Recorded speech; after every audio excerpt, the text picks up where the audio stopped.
We are proud.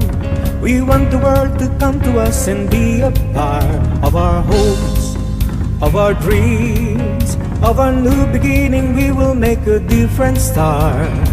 We will now open up our door, a city like you've never seen before. Come feel the vibrance, come hear us shout. Experience magic, come to the south. With one proud city we welcome you. What you've been looking for, we have it too.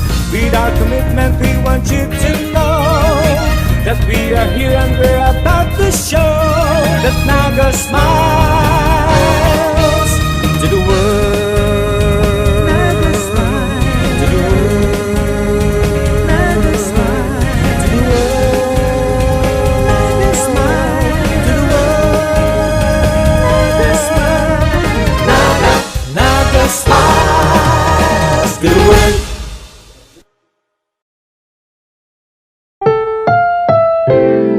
Ang susunod na programa ay rated PG. Ito ay nangangailangan ng patnubay at gabay ng magulang para sa mga batang manonood.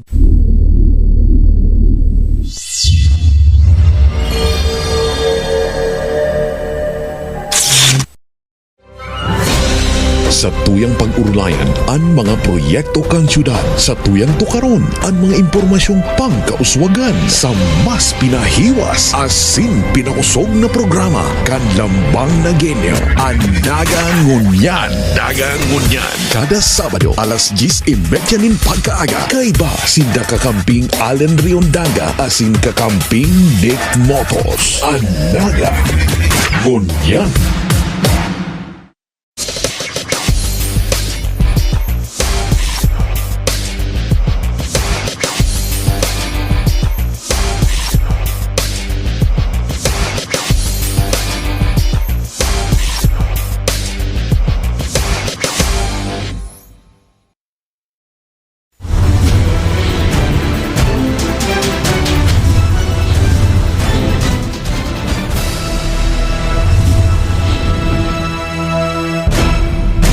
Pasada kan mga bareta.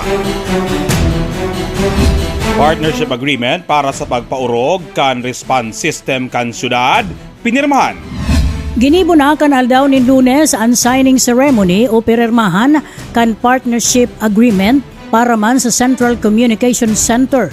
Ang pirmahan ang ginibo sa pag-ultanan ni Mayor Jan Bongat asin kan Philippine Army, Philippine National Police, Bureau of Fire Protection, BMC, DSWD asin iba pa sa obheto na maparikasan pagresponde sa mga emerhensya, krimen, mga medico-legal cases asin iba pa.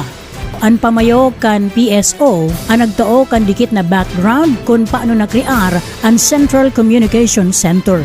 Arap na po na ang Central Communication Center namundag po ni 5 years ago and kunyan na hanapan po ng backing station sa taas kang DSWD building.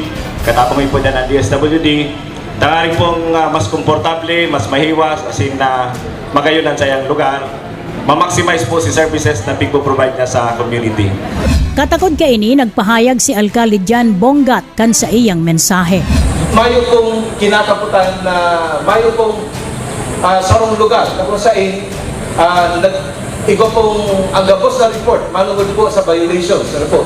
Kanman lain-lain na lay criminal as in mga ordinansa ng syudad, minaabot po yan sa manlain-lain na opisina as in big po proseso na mayo pong mas marikas na koordinasyon. Pagkatapos kan signing ceremony, nagkaigwangon na nin Thanksgiving Mass sa People's Hall asin isinunod ang blessing kan Communication Center na makukuha sa ikaduang iskalon kan CSWD Building. Mientras tanto sa entrevista kan ang Nagangunyan News kay PSO Chairman Lito Del Rosario.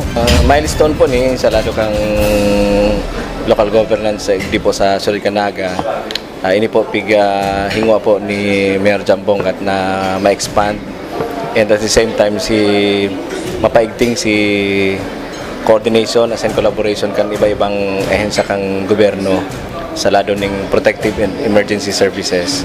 So yaon po naman naka-board si ibang personnel kang PNP and Bureau of Fire and si coordination ta po sa iba-iba pang ahensya. Ang Philippine National Police ansar uman sa importanteng katuwang kan syudad. Nagpahayag man sa Anaga Ngunia News si Police Senior Superintendent Narciso Domingo, ang City Director ken NCPO. Ang inaasahan po natin ay mas mapabilis ang serbisyo ng kapulisan, ng rescue, dahil ang konsepto po dito ay joint operation na po ang ating public safety office at ang police. So halimbawa may aksidente nangyari, sama-sama na po yung police at ang rescue unit na re-responde doon sa area para mas mapadali po ang aksyon na magagawa natin. Gikan sa Central Communication Center, Myra Revilla, ANN News. Komendasyon, pigawat sa sarong Public Safety Officer. Ginawadan in Certificate of Commendation kan Gobyerno Lokal Canaga si Benito A. Verdadero kan Security Division kan Public Safety Office sa matrayumpong pagkakadakop sa suspect na nagkua kan mga importanteng ekipahe sa sarong construction site haranisa na sa City Hall. Ini nangyari kan nakaaging 13 ngunya na bulan in Hulyo kung sa inadakop man tulos ang suspect huli naman sa marikas na pakareport as indedikasyon sa serbisyo ni Verdadero. Si mismong Alcalde John Bongat kaiba sinda Vice Alcalde Nelson Legacion asin ibang konsehal ang nagawad kay Verdadero ka nakaaging Lunes sa City Hall grounds. Para sa Anaga Ngunia News, John Breeze. Mga naging kontribusyon kan konseho sa pagkakapili kan syudad bilang most competitive city sa Pilipinas, ipighiras ni Vice Alcalde Nelson Legacion. Ang mga resolution as in budget allocation kansang ang panlungsod kang Naga ang dakula ang naging papel sa pagkakapili kan syudad bilang numero 1 ganador na ipinagtaok ang National Competitive Council of the Philippines. Sa entrevista kan Anaga Ngunia News kay Vice Mayor Nelson Legacion, ang mga legislasyon ang nagsisentro sa executive legislative agenda ni Mayor John Bongat. In fact, considered po kita as number 1. We must admit na dakulang bagay sinaginibo po ni Mayor Jan pag-abot po sa bagay na ini. Magikirumduman na mismong si Alcalde Jan Bongat asin pag-iriba nagresibikan award gikan duman sa National Competitive Council sa Metro Manila sa pagkakapili kan syudad bilang numero 1 asin grand winner sa most competitive city ka nagtalikod na Simana. Idinugang pamaniligasyon na ang kaipuhan na sanang mamantiner ang pagiging numero 1 kan syudad. Gikan sa sangguniang panglungsod, Myra Revilla, ANN News. Alcalde kan Dunlop, Tennessee, kan Estados Unidos, bisita Canaga. Nagbisita sa mismong opisina ni Alcalde John Bongat kan nakaaging Huwebes ang alcalde kan syudad ni Dunlop, Tennessee sa Estados Unidos na si Dwayne Land. Siya iyuman ang namamayo kan Tennessee Renewable Energy Economic Development Council na nagmamawot na makapag-invest in solar energy digdi sa Naga. What we hope to do is bring solar energy into City Hall to begin with and save at least 10% on the energy bills per month. Kaibana ni Land ang magkakapira niyang opisyales sa TREEDC na sinda Warren Nevad kan University of Tennessee, James Talley kan Hannah Solar asin si Douglas Jackson. Para sa Anaga Ngunia News, John Breeze. City Planning Officer pig-imbiteran kan konseho. Pinag-imbitaran kad konseho ang presensya ni City Planning Officer Willie Prilles sa obheto na ibintilar ang dapit sa eastbound terminal harani sa JMR Coliseum. Mismo si Vice Mayor as in Presiding Chair Nelson Legacion ang nagkonfirmar sa ANN News. Saro sa hiling ko na mahalaga itong presentation ngunya ni Mr. Willie Prilles involving the eastbound permanent eastbound terminal. Although kan last session yaon po si Mr. Willie Prilles pero daiman talaga siya na napag-ulayan. An mabutang mahiling si feasibility kay niya. Although duman igwa na po siyang written submission kay itong project, Asinano Taranta, among others, si proposal is to widen the road. Ito po bagang sa atubang mismo kan GSM Robredo Coliseum. Gigibon siyang 12 meter road. So dakulaon po talaga siya. Tapos duman sa may back kan Coliseum, makakitang 8-meter roads duman. Papunta duman sa may market, duman sa may CBD Hotel sa gilid kayo ito. So yun po si iniisip na magiging luwasan kayan. Nakapalaman man po duman sa project feasibility study. Ano si mga options na nga maging viable si project. Halig din sa sangguniang panglusod, Jeff Achas, ANN News. Second Regional Nutrition Conference, Pig Sagibo, Sanaga. Better Nutrition, Better Life. Ini ang tema kan Second Regional Nutrition Conference kan nakaaging Martes kung sain man lain-lain na miyembros kan City and Provincial Nutrition Committee, Barangay Nutrition Scholars asin Barangay Health Workers ang nag-atindir. Digdipig tutulod ang 10 kumain mens asin ang tema ka Nutrition Month ngunya na taon na timbang iwasto sa tamang nutrisyon at ehersisyo. Actually for the awareness of the general public para maitaw yung tamang nutrisyon sa gabos ng mga tao. Lalong-lalo na ang tema ngunyan is more about overweight and obesity. So kaipuhan, malikayan tayong mga non-communicable diseases like hypertension, cancer, and other diseases na nagluluwas po niya dahil sa pagkakaning mga bakong masustansyang pagkakan. Para sa Nagangunya News, John Reese. Kapaladan kan sarong presinero, tutukaron kan Peace and Order Council. Tutukaron sa Peace and Order Council meeting sa primerong Martes kan bulan kan Agosto, ang dapit sa napabaretang sarong prisonero ang pinaso sa buot kan sa iyang mga pag-iribang priso sa laog kan selda kan inimadakop sa salang trespassing. Matapos na ini ikunkon sa karsel kan NCPO. Sigon ki Vice Mayor Nelson Ligacion. Definitely mapag-uulayan po siya during the Peace and Order Council meeting. Lalo't pag brought out mo yan, Myra. Taan ko yan po bagaan ang media. Welcome. And in fact, si Presidente Canaga Press Corps is a member of the Peace and Order Council. The next POC meeting will be first Tuesday of the month. That is just 2 Tuesdays from now. So, mapapag-ulayan po siya. And then, we will be seeking out measures para from the City Director para maiwasan ang siring na pangyayari in the future. Mientras tanto, nagpahayag man si NCPO City Director, Police Senior Superintendent Narciso Damaso Domingo. Actually, nung Saturday, nalaman natin na isang nakakulong doon ay pinasok nung isang preso din. Nagpagawa na tayo ng investigation dyan at kung may makita tayong pagkukulang doon sa duty jailer natin, anong araw na yun ay automatic po sasampa natin ng kasong administratibo at para maiwasan na yung mga ganong insidente. Okay. Medyo congested talaga. Ang capacity niya is 10 to 15 persons lang. Sa ngayon ay nasa 20 to 30 detainees tayo.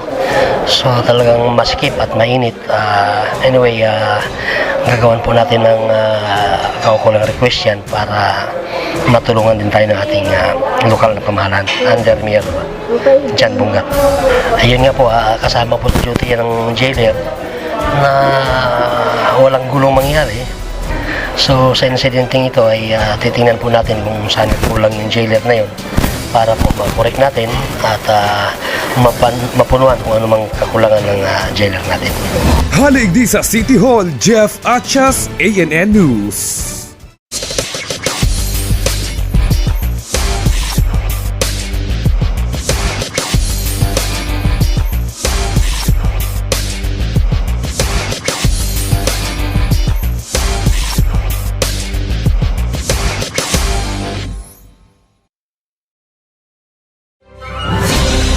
sa tuyang pag-urulayan ang mga proyekto kang syudad. Sa tuyang tukaron ang mga impormasyong pangkauswagan sa mas pinahiwas asin pinausog na programa kan lambang na genyo. Ang Dagangunyan. Dagangunyan. Kada Sabado alas 10:30 nin pagkaaga. Kay ba sinda kakamping Allen Riondaga asin kakamping Nick Motos. Ang Dagangunyan. Ika-37 National Disability Prevention and Rehabilitation Week, pig-obserbar. Para magtaonin awareness sa publiko manungod sa mga tugang niyatong may kadiinan o PWDs, nagsagibo ang Persons with Disability Affairs Office o PDAO sa pakikipagtabangan naman sa lokal na gobyerno ni Naga kan 37th National Disability Prevention and Rehabilitation Week na may temang Health and Wellness, Opportunities for Persons with Disabilities toward Inclusive Development for All. Ini pinunanin sarong Apolinario Mabini Walk na nagpuonin alas 8 nin pagkaaga hali sa Plaza Quezon, pasiring sa SM City Naga na iyuman ang lugar kan programa. Sa entrevista kay PDAO Officer Christopher S. Molin, sa iyang pigheras ang mayor na katuyuhan asin obheto kan nasabing aktibidad. The purpose of this activity, ito pong awareness kan publiko manunungkod sa persons with disability. Baguhon ta perception kung anong pananaw po kan publiko sa mga may kapansanan. Bako po ang kapansanan, iyo po na itong nangangahulugan na siring bagas na curse or pangidam sa mga siring na bagay. Ini pong National Disability Prevention and Rehabilitation, igwa pong tulong obheto na iyo po itong early detection, prevention, and rehabilitation. Manunungod po sa may mga taong kapansanan para po dahil magdakol ang persons with disability, igwa ka ng early prevention, detection, and rehabilitation. Kaya po ini yung awareness po duman sa gabos na sa tuyang mga kababayan, na igwa pong sektor na existido na ipinaglalaban sa karapatan sa diretsyo kan persons with disability. Nagpahayag man kan sa iyang suporta si Alcalde John Bongat. Lauman po nito na ang gobyerno lokal ng syudad padagos pong magibo ni mga espersos para po sa padagos na pag-uswag kasatuya pong syudad asin kasatuya pong mga sektor. Presente man sa programa asin nagtaonin sa indang mensahe, sindabi si Alcalde Nelson Legacion, Konsehal Esteban Greg Abunal asin na namamayo ka Naga City Visual Impaired Association na si Butch Robredo. Para sa Nagangunya News, John Breeze. Desisyon ni Kongresista Leni Robredo na magkandidatong senador maaaraman pagkatapos kansonan ni Pinoy. May posibilidad na i-anunsyar na ni Kongrista Leni Robredo kanigatulong distrito kan Camarines Sur kung siya ang madalagan bilang senador o mag-re-elect bilang kongresista sa tercer distrito kan Camarines Sur. Ini matapos na maglakop ang bareta sa social media as in national news na pinag-opresiran si Robredo ni Presidente Pinoy na mag-iba sa ticket kan Liberal Party alagad dai pa nagkakaigwanin pinal na desisyon. Katakod kay ini pinagpahig ni Top Notcher Councilor Gabi Bordado na nakahanda siya sa anuman na magiging desisyon kan partido maski na nga ni ang pagkaaram niya ma-re-elect ang congresswoman. Medyo nagkahalat man siya pero yaon sa buot niya ang magdalagan bilang congresswoman Giaray kang 3rd district. Iyan ang saya talagang gusto ka. Pira pa man lang baga siyang taon na nagkapot kang Renda bilang representative kang 3rd district. And I believe she has made a lot of innovations. She has made a lot of reforms.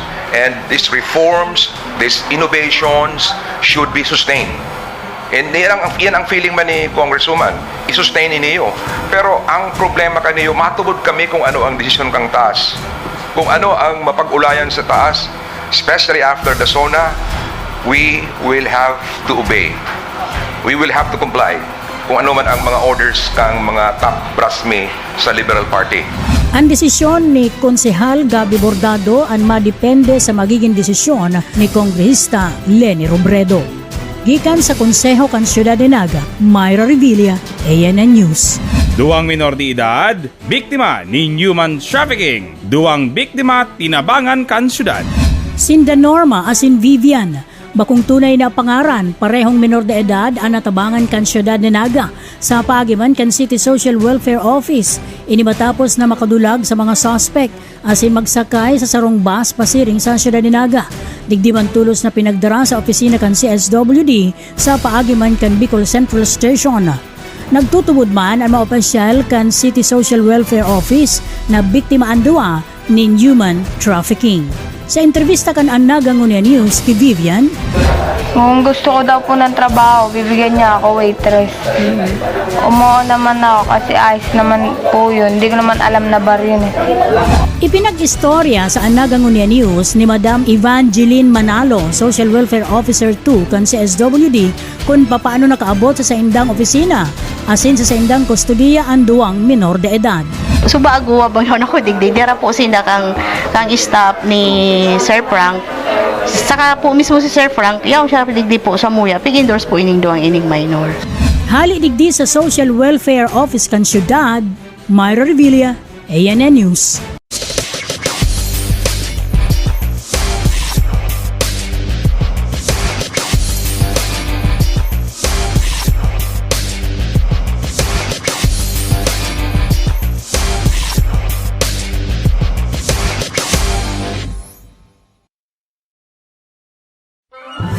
Ang syudad ni Naga sa liderato ni Mayor John Bongat.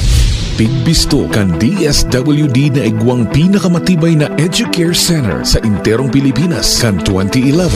Hall of Fame awardee sa Nutrition kang 2012. Kontrolado ang 21% kan gabos na investments sa interong Bicolandia poon kang 2013.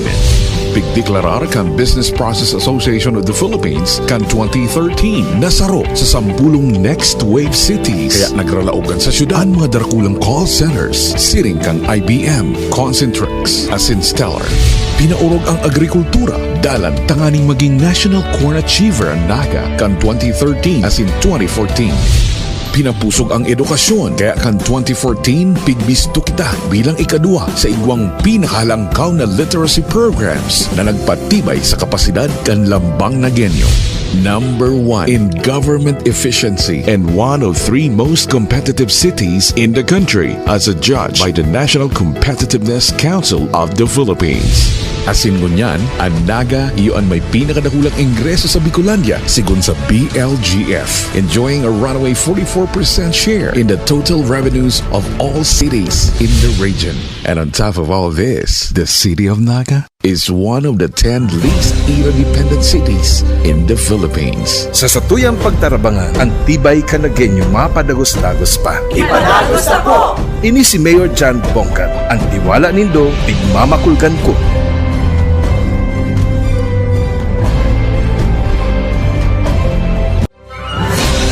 Sa tuyang pag-urulayan, ang mga proyekto kang syudad. Sa tuyang tukaron, ang mga impormasyong pangkauswagan. Sa mas pinahiwas, asin pinakusog na programa. Kan lambang na genyo. Ang Dagang Ngunyan. Dagang Ngunyan. Kada Sabado, alas 10:30 nin pagkaaga. Kaiba, sinda kakamping Allen Riondaga, asin kakamping Nick Motos. Ang Dagang Ngunyan.